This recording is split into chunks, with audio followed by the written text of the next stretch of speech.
Hello everyone, my name is Kate. I'm a relationship coach. In my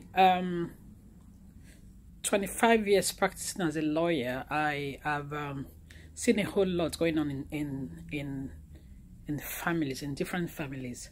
I've seen lives destroyed, children running out in the streets, husbands losing all their life savings, everything they've worked for in their old age, women ending up in mental hospitals.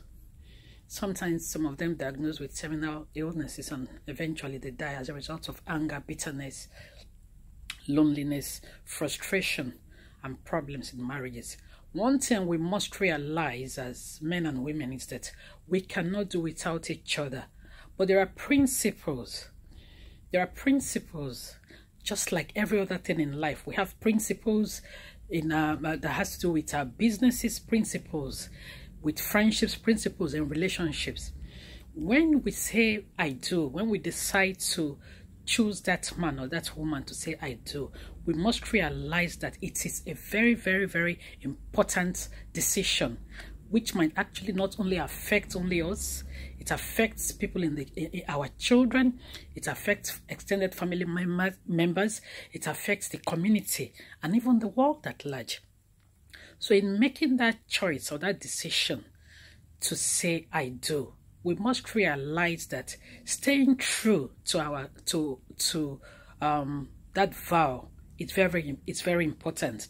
It is important that we stay true to our vow when we decide to make that commitment, to take that man or that woman, and then in the presence of friends and family and the whole world, we say I do. It's not about the wedding ceremony. It's not about the ashoke or the ashwebi or the food or how beautiful the hall is. It's not about posting photos on Facebook. It's not about how handsome or how good looking that woman or that man is. It's not about the zeros in the account of that man or that woman. It's not about educational qualifications or whether the man or the woman is running chains of businesses. We're talking about matters of the heart. When it comes to matters of the heart, you see people crumble.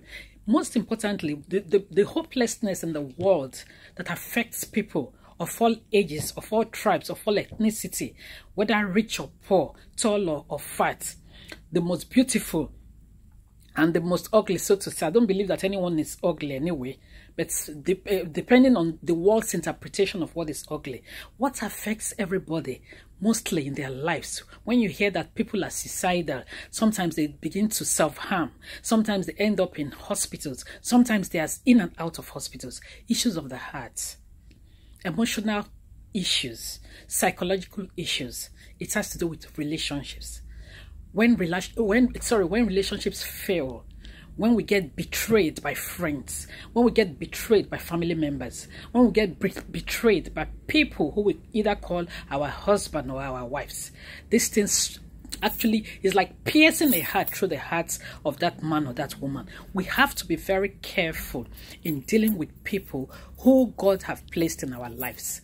When we now go into relationships with intention to be selfish, to be greedy, sometimes lives are destroyed.